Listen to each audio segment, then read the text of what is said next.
વિકાસ સંકલ્પ સભા બોડેલી ખાતે યોજાઈ। બોડેલી ડભોઈ રોડ પર આવેલા સમર આઇકોન કોમ્પ્લેક્સ કમ્પાઉન્ડ ખાતે જંગી જાહેર સભા યોજાઈ। ગુજરાતના નાયબ મુખ્યમંત્રી હર્ષભાઈ સંઘવી બોડેલી ખાતે આવ્યા। સ્થાનિક સ્વરાજ્યની ચૂંટણીમાં બોડેલીમાં ભાજપનો ઝંઝાવતી પ્રચાર। છોટાઉદેપુર જિલ્લા પંચાયતની 32 તાલુકા પંચાયતની 150 અને બોડેલી નગરપાલિકાની 7 બોર્ડની 28 બેઠક પર ઉભા રહ્યા છે ભાજપના ઉમેદવારો। જિલ્લામાં પહેલી સભા નાયબ મુખ્યમંત્રીને બોડેલી ખાતે આજરોજ યોજવામાં આવી। છોટાઉદેપુર જિલ્લાના બોડેલી ખાતે ભાજપની વિકાસ સંકલ્પ સભા યોજાઈ। છોટાઉદેપુર જિલ્લામાં નાયબ મુખ્યમંત્રી હર્ષ સંઘવીનું ઉષ્માભર્યું સ્વાગત। છોટાઉદેપુર જિલ્લા ભાજપ પ્રમુખ ઉમેશભાઈ રાઠવા, ધારાસભ્ય રાજેન્દ્રસિંહ રાઠવા, સંખેડા ધારાસભ્ય અભિષેક તડવી અને પાવી જેતપુર ધારાસભ્ય જયંતિભાઈ રાઠવા સહિત આગેવાનો, કાર્યકરો અને પક્ષના હોદ્દેદારો દ્વારા સ્વાગત કરવામાં આવ્યું। નાયબ મુખ્યમંત્રીએ જાહેર સભાનું સંબોધન કર્યું અને કોંગ્રેસ તથા આમ આદમી ઉપર કર્યા આકરા પ્રહાર। મોટી સંખ્યામાં લોકો ઉપસ્થિત રહ્યા હતા। નાયબ મુખ્યમંત્રી હર્ષ સંઘવીએ શું કહ્યું જુઓ। विकास संकल्प यात्रा आज आपने सौनी वच्चे उपस्थित आ जिला माटे रात दिवस एक करीने जिल्लाना सौ नागरिकोने વધુમાં વધુ લાભ કરાવવા માટે જે પ્રતિનિધિઓ કામ કરી રહ્યા છે તેવા મારા સૌ સાથીઓ અને અહીં ઉપસ્થિત છોટાઉદેપુરના સૌ નાગરિકોને હું બે હાથ જોડીને વંદન કરું છું। આપ સૌને અભિનંદન આપું। આજે ભારતીય જનતા પાર્ટીના સૌ આગેવાનો દ્વારા કે આ જિલ્લાના સૌ આગેવાનો જે અહીંયા બેઠા છે, જિલ્લા પ્રમુખથી લઈને ધારાસભ્યથી લઈને સાંસદ, પૂર્વ સાંસદ શ્રીઓ, આ બધાને જ કહું છું કે જરાક આગળ આવીને ઉભા રહે।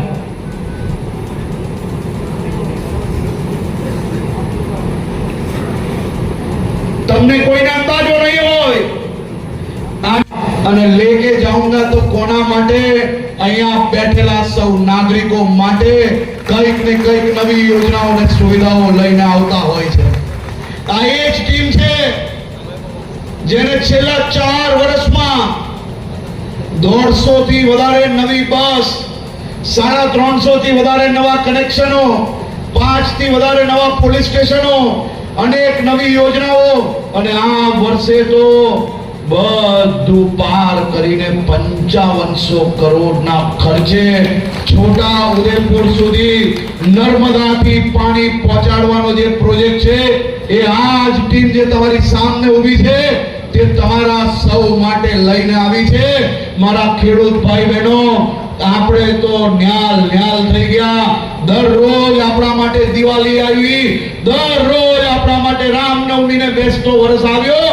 તે પ્રકારના પ્રોજેક્ટ થકી આવનારા 2 વર્ષમાં પાણી લઈને આવવા માટે આપણે પ્લાનિંગ થઈ ગયું છે। અને મારા સૌ આદિવાસી વિસ્તારના ભાઈ બહેનો, હું આજે આપને વિનંતી કરવા આવ્યો છું કે ઇતિહાસ એવો રચ્યો કે આદિવાસી સમાજને વોટ બેંક તરીકે નહીં, પણ આદિવાસી સમાજ એ મુખ્ય ધારા અને તેમને બધો જ હક છે તેવો મેસેજ ભૂતકાળમાં તમારા સૌ લોકો જોડે અન્યાય કરનાર લોકોને મળવો જોઈએ। આપણા ગુજરાતના નાગરિકોને બદનામ કરનાર લોકોનો કોઈ ગામની અંદર એક બી બૂથ એવું ના નીકળવું જોઈએ કે આ કોઈ બી લોકો પ્લસ થાય તો ભવિષ્યની અંદર ફરી આપણા જિલ્લાને કે આપણા રાજ્યને બદનામ કરવાની કોશિશ કરે। આપ સૌ વડીલોને, મારા યુવાન સાથીઓને બે હાથ જોડીને અભિનંદન આપીને આપને આભાર માનું છું કે આપ સૌ લોકો હજારોની સંખ્યામાં આવી ભારી ગરમીમાં આપે આવીને ભારતીય જનતા પાર્ટીના સૌ ઉમેદવારોને ભારતીય જનતા પાર્ટીના પૂરેપૂરા આવે। આ મોદી સાહેબ આવ્યા ત્યારથી 6000 રૂપિયા મળે કે આઝાદ ભારત થયું ત્યારથી મળે? જરા જોરથી બોલો। આ મોદી સાહેબ આવ્યા ત્યારથી જો 6000 રૂપિયા મળે તો કોંગ્રેસના શાસનમાં આ લાખો કરોડો ખેડૂતોના 6,000 રૂપિયા કોણ ખાઈ ગયું? કોણ ખાઈ ગયું? આ કોંગ્રેસીઓએ મારા ખેડૂત પરિવારના દર વર્ષે એમના હકના મળતા 6,000 રૂપિયા ખાઈ ગયા. અહીંયા તમે એને માફ કરી લેશો, પણ માતાજી ભગવાન ઉપર એમને માફ નથી કરવાના. હું તમને સ્પષ્ટપણે કહું. અને મારા છોટા ઉદેપુરના ખેડૂતોના વર્ષ સુધી દર વર્ષે તમને જે 6,000 રૂપિયા તમારા હકના ખાધેલી આ કોંગ્રેસીઓને તમે જવાબ મજબૂતાઈથી ગામમાં આવશે તો આપશો કે નહીં આપશો? કેવો જવાબ આપશો? બધા એક સાથે આ કોંગ્રેસીઓને ગામમાંથી ભગાડવા પડશે કે નહીં? આ 6,000 રૂપિયા ગરીબ ખેડૂતોના ખાધેલા કોંગ્રેસીઓને ગામથી ભગાડવા પડશે કે નહીં?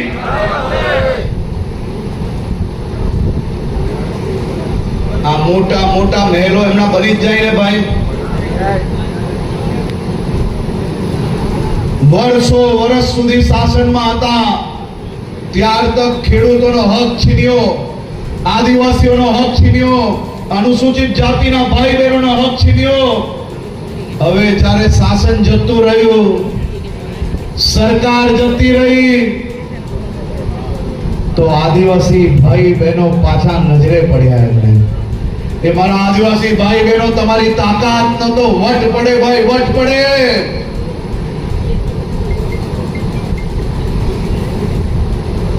રાહુલ ગાંધી જેમ ગણપતભાઈએ કહ્યું કે વિદેશની ધરતી પર જાય તો તમારું અનામત બંધ કરવાની વાત કરે,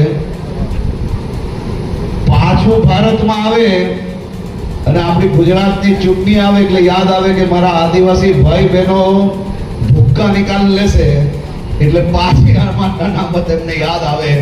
એવી કોંગ્રેસને સુપડા સાફ તમે ચૂંટણી ચાલુ થાય તેની પહેલા કરી નાખી. મારા છોટા ઉદેપુરના સૌ નાગરિકોને હું આજે આભાર માનવા આવ્યો છું, તમને અભિનંદન આપવા આવ્યો છું. દર વખતે તો કોંગ્રેસ અને આ આપ્યાઓ ચૂંટણીનું રિઝલ્ટ આવવાનું હોય ને એના આગળના દિવસે રોતડા રડવાનું ચાલુ કરે. ને કયા રોતડા રડે? જોરથી કયા રોતડા રડે? આ વખતે ફોર્મ ભરવાના આગળના દિવસથી નવા રોતડા ચાલુ કર્યા છે. હવે ईवीएम बोलता है मैं थक गया तो पुलिस के नाम का रोना चालू किया. ફોર્મ ભરવાના આગળના દિવસે અને ફોર્મ ભરવાના દિવસે સાંજે ગુજરાતમાં 200 થી વધારે એવી જગ્યા હતી જ્યાં કોંગ્રેસીઓને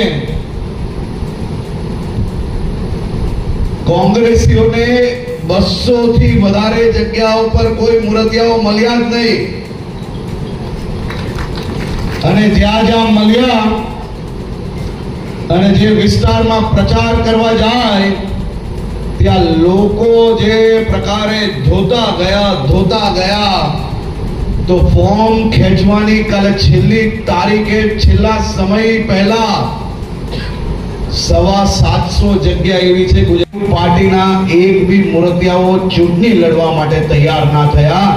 એવી પરિસ્થિતિ કોંગ્રેસ અને આમ આદમી પાર્ટીની ગુજરાતમાં થઈ છે. અને આ પરિસ્થિતિ કોઈ કરી? આ પરિસ્થિતિ કોઈની તાકાત નથી. એટલે ગુજરાત અને ગુજરાતના નાગરિકોને બદનામ કરવા સિવાય બીજો કોઈ વિષય એ લોકો પાસે બચતો નથી. આ વર્ષે કોંગ્રેસના રાષ્ટ્રીય અધ્યક્ષે ગુજરાતની અસ્મિતાને ઠેસ પહોંચાડવાનું કામ કર્યું. ગુજરાત આખું એક સાથે જાગે છે અને ચારે દિશાએ જે વિરોધ થયો તો અંદાજો આવ્યો કે બીજા રાજ્યની ચૂંટણીમાં ફાયદો લેતા લેતા ગુજરાતની ચૂંટણીમાં આપણે કઈ બચેલા નહીં. જ્યાં ખૂના ખાચરે બચેલા ત્યાંથી એ લોકો સુપડા સાફ કરી લેશે. યુટર્ન મારવામાં કોંગ્રેસને અડધી મિનિટ લાગે, પણ આજે ગુજરાતની જનતા એ ખરગેજીને પૂછે છે કે તમને આ સ્ટેટમેન્ટ રાહુલ ગાંધીએ લખી આપેલું કે ગુજરાત કોંગ્રેસના નેતાઓએ લખી આપેલું, આપે જાહેર કરવું પડશે. મારા ગુજરાતના સૌ આદિવાસી ભાઈ બહેનો, આદિવાસી સમાજનો ઇતિહાસ ભૂસી લેવાનું જો કોઈએ ષડયંત્ર રચ્યું હોય તો એ માત્ર ને માત્ર કોંગ્રેસ છે. કોંગ્રેસી શાસન દરમિયાન આદિવાસી સમાજ જોડે ધરોહર અન્યાય થતો ગયો અને આજ આદિવાસી સમાજ માટે, આદિવાસી ક્ષેત્રો માટે ભારતીય જનતા પાર્ટીની સરકાર દ્વારા ખૂણે ખૂણે વિકાસ પહોંચાડીને આપનું ભવિષ્ય ઉજ્જવલ થાય, આપની એ આદિવાસી પરિવારોને આજે ભારતીય જનતા પાર્ટીના શાસનમાં છોટા ઉદેપુરના ગામોમાં કોઈક ગામમાં ડોક્ટર મળશે તમને, તો કોઈક ગામમાં એન્જિનિયર મળશે, કોઈક ગામમાં નાની નાની દીકરીઓ ભણીને એનું સપનું સાકાર કરીને નર્સિંગ બનીને આ દેશના લાખો લોકોની સેવા કરતા નજરે પડશે. ક્યારેય કોઈએ સપનામાં વિચારેલું કે આપણા છોટા ઉદેપુર જિલ્લાના આદિવાસી દીકરો દીકરી એ હવાઈ જહાજ ચલાવતા હશે અને પાયલટ બનીને આપણો દીકરા દીકરી હવામાં પોતાની સપનાને નવી ઉડાન આપશે? આ બધા જ કાર્યો નરેન્દ્રભાઈ મોદીના માર્ગદર્શનમાં આપણી ભારતીય જનતા પાર્ટીની સરકાર દ્વારા કરવામાં આવ્યું. અહીંયા કેટલા લોકો એવા છે જે ખેડૂતો છે? જરા હાથ ઊંચો કરી બધા ખેડૂતો. એ બધા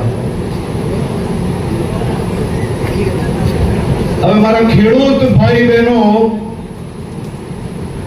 એક સાચો જવાબ આપજો. આપશો બધા? જરા જોરથી કહો તો ખબર પડે મને. આપશો સાચો જવાબ? દર વર્ષે મોદી સાહેબ તમારા બેંકના ખાતામાં કેટલા રૂપિયા મોકલે છે?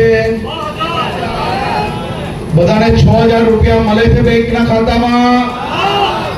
જેને ખેડૂતોને મોદી સાહેબ દર વર્ષે 6000 રૂપિયા એમને મળતા હોય એ હાથ ઊંચો કરે. કે છોટા ઉદેપુરમાં આ ચૂંટણીમાં કમલ સિવાય બાકી બધું સુપડા સાફ.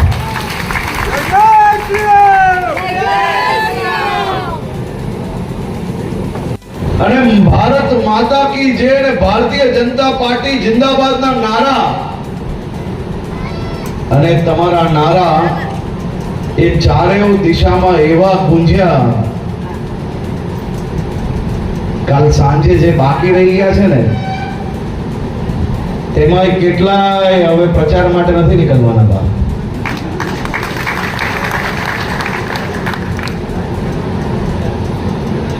ભારતીય જનતા પાર્ટી અને ગુજરાતના સૌ નાગરિકો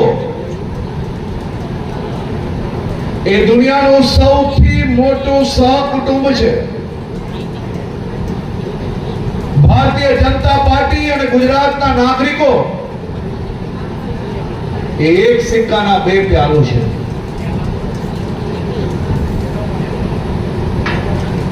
ભારતીય જનતા પાર્ટીના શાસનથી ગુજરાતની જનતા અને નરેન્દ્રભાઈ મોદીની જોડીએ ગુજરાતના ખૂણે ખૂણે વિકાસની યાત્રા એવી ઝડપથી આગળ વધારી કે આપણું રાજ્ય દેશનું નંબર 1 રાજ્ય બની ગયું.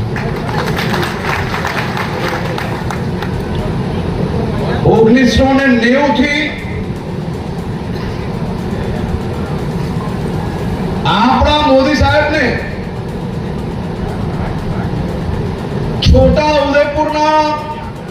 મોટા ભાગના ગામો અને બધા જ તાલુકાએ પ્રવાસ કરવાનો એમને અવસર મળેલો અને છોટાઉદેપુરના ગામે ગામથી એ પોતે ખૂબ જ સારી રીતે જાણકાર હતા.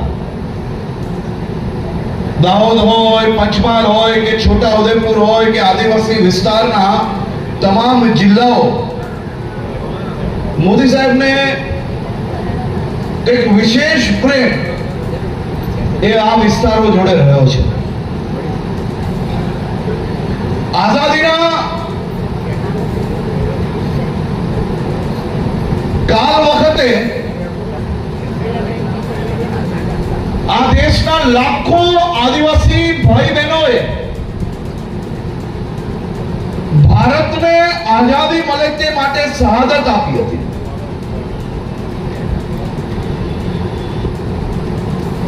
અને આ આઝાદીના લડવૈયાઓએ જે સપના જોયા હતા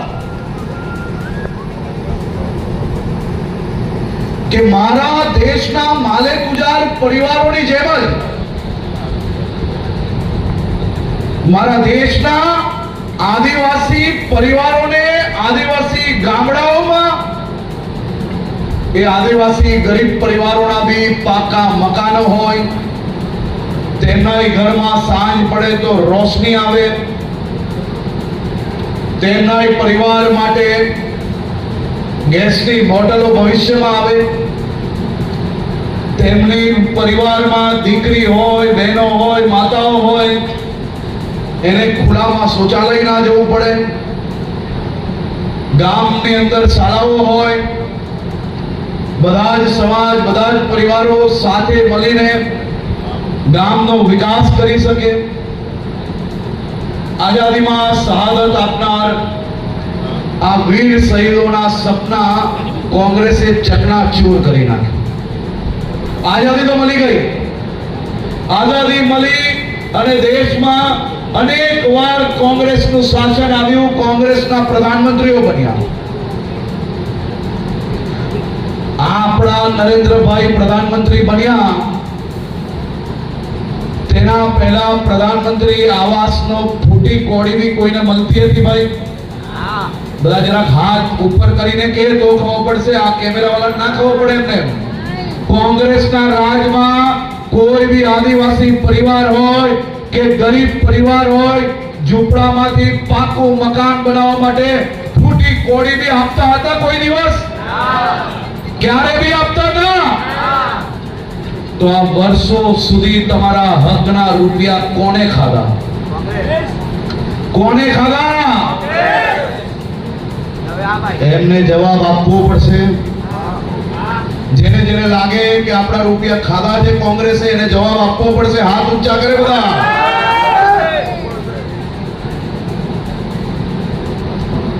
અમદાવાદ, સુરત કે બરોડાના મહેલોમાં લાઈટ હોય તો આપણા આદિવાસી પરિવાર નાના નાના ગામડાઓમાં પોતાના યુવાન દીકરા દીકરી જોડે રહેતા હોય, એના ઘરોમાં લાઈટો હોવી જોઈએ કે ના હોવી જોઈએ ભાઈ? આપણે એના હકદાર નતા? જો આપણે એના હકદાર હતા તો કોંગ્રેસ શાસનમાં આપણા ગામડાઓ સુધી વીજળી કેમ ના પહોંચી? એનો જવાબ આપવો પડે. આપવો પડે કે નહીં? મજબૂતાઈથી કે ઢીલે ઢાલો?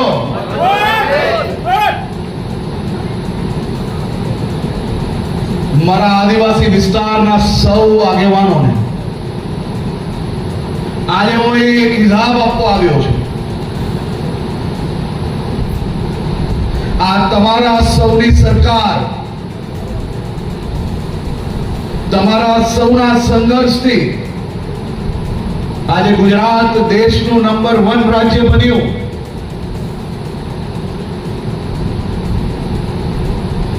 રાજ્ય દેશનું નંબર 1 બન્યું.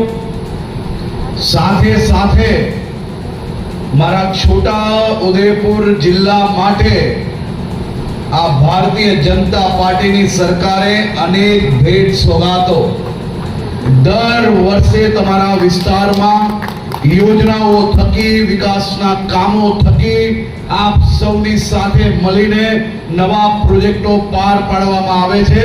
આજે